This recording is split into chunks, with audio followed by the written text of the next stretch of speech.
Bonjour et bienvenue sur la cuisine des Nouchas. J'espère que vous allez bien les amis. Aujourd'hui, je partage avec vous une recette de boules d'énergie pour avoir de l'énergie tout au long du mois de Ramadan.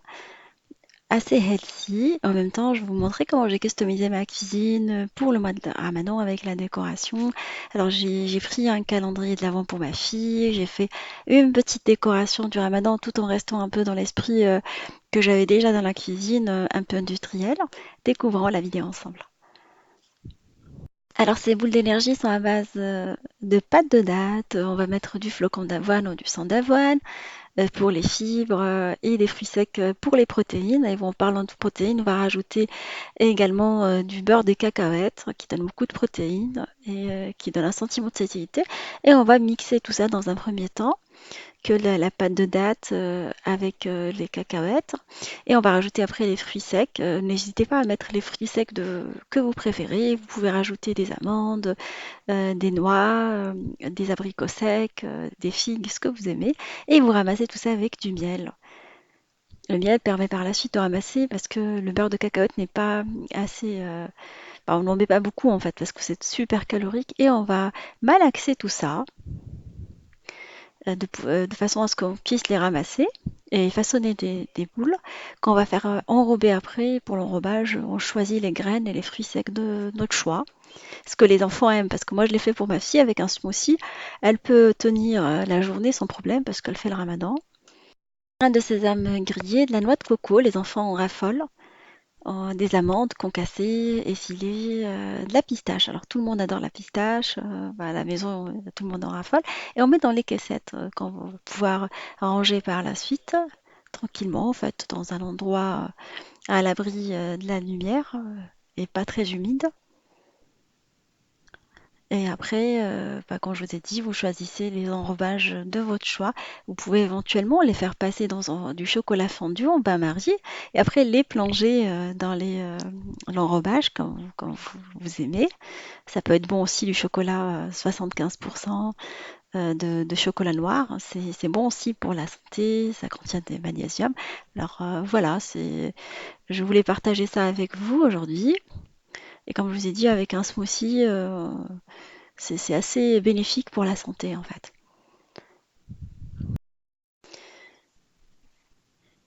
Et voilà, on a préparé toutes les boules. La petite, elle était derrière, elle en mangeait. Je lui ai dit qu'il faut attendre le mois de Ramadan.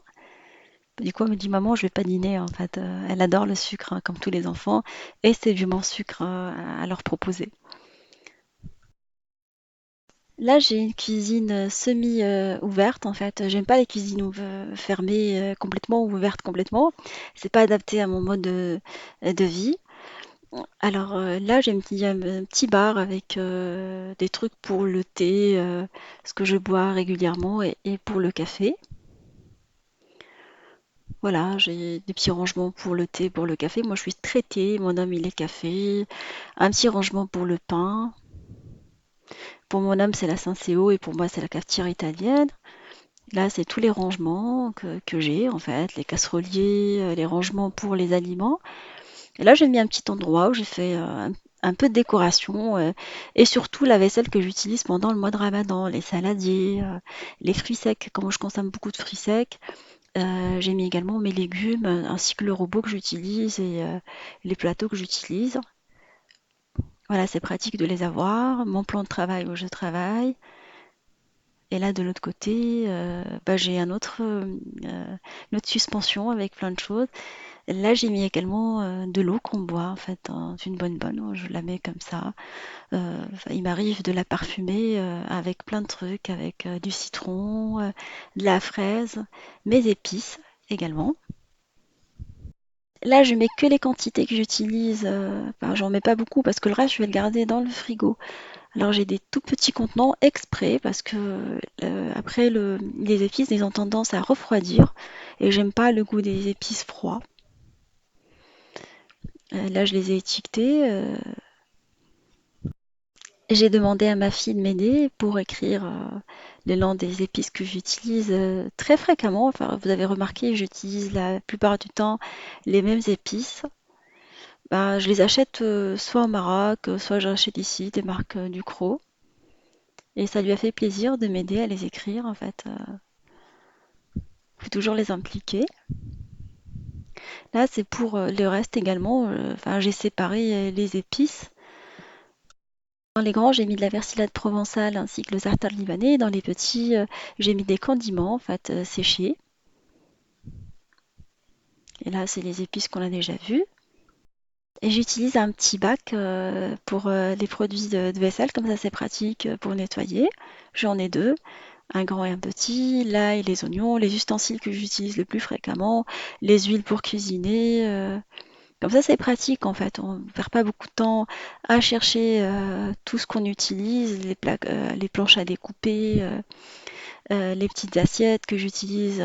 Comme ça je m'en rappelle, hein. Comme j'ai beaucoup de vaisselle, j'ai tendance à oublier si je mets pas les petits trucs à portée de main. Et ça prend pas de poussière parce que je change assez souvent la liste des courses. Comme ça, c'est pratique de l'avoir à portée de main également. Je garde également à portée de main une petite boîte à compartiment où je mets des graines que j'utilise pour le pain en fait. Plusieurs graines pour parsemer mon pain. Du coup, j'ai trouvé cette petite boîte. À la base, c'était une petite boîte pour thé et je la trouve assez pratique pour ranger par compartiment.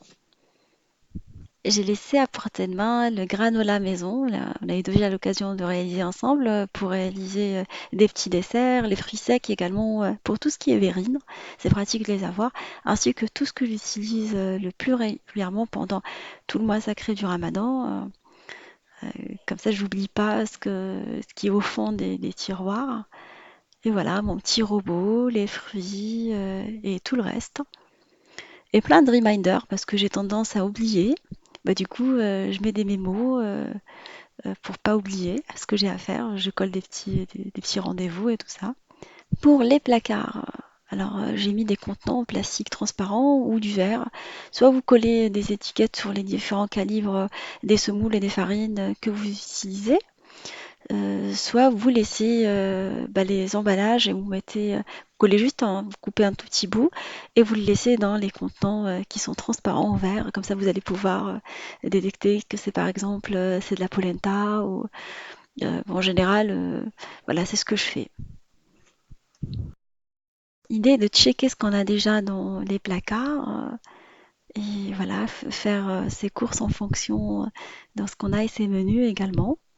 Et compléter si on estime qu'on va utiliser plus d'amandes que le reste de l'année, bah, du coup on en achète, mais sans trop de folie. Enfin, j'aime pas trop la folie de consommation pendant le mois de Ramadan.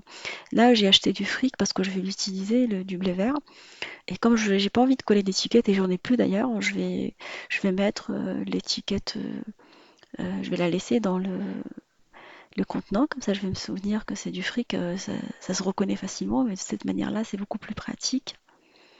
Bah, par contre, tout ce qui est pois chiches et tout ça, ben, c'est facilement reconnaissable comme les contenants sont transparents. Voilà, un petit aperçu de comment je m'organise pour faire mes courses et ranger mes placards.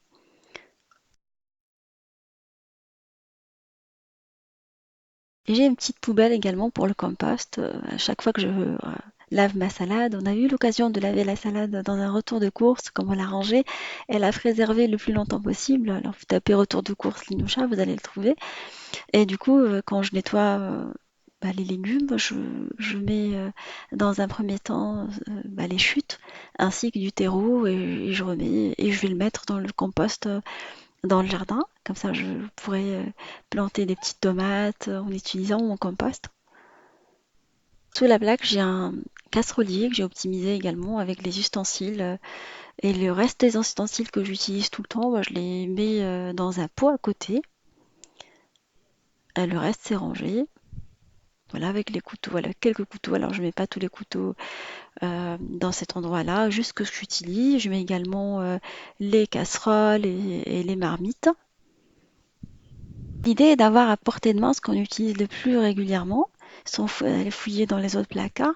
Dans l'autre casserolier, bah, j'ai mis, qui est sous le four, les plats gratins, les poêles, ainsi que les théières, parce qu'on va l'utiliser beaucoup pendant le ramadan. Je range également l'ail frais ainsi que les oignons nouveaux. Alors au départ, je le congelais, maintenant je l'aime bien frais, bah, ça dépend des moments de l'année. Alors moi, je suis plus fruits secs tout seul en fait. J'essaye de faire un plat compartiment avec plein de fruits secs que je mange avec un bon thé vert au jasmin parce que j'adore les thés. Je me prépare ça et j'en mange un tout petit peu pendant le mois de Ramadan. Le reste, je le range dans des bocaux que je garde à portée de main. Voilà, c'est comment je m'organise pendant le mois de Ramadan. Je suis pas très compliquée, hein. Voilà ma vidéo sur les boules d'énergie, comment j'ai customisé ma cuisine pour le mois sacré du Ramadan touche à sa fin. J'espère que cette vidéo vous sera utile. J'espère avoir de vos messages qui me remplissent de bonheur. J'espère également que le mois de Ramadan commencera, débutera et se terminera dans les meilleures conditions pour vous, que ça va vous permettre de vous purifier l'âme, l'esprit et le corps. Plein de bonnes choses pour vous et vos familles. Je vous fais des gros bisous d'amour. Merci pour vos messages d'encouragement et on se retrouve sur la cuisine de Linoucha avec des nouvelles recettes. Un nouveau voyage culinaire et à bientôt.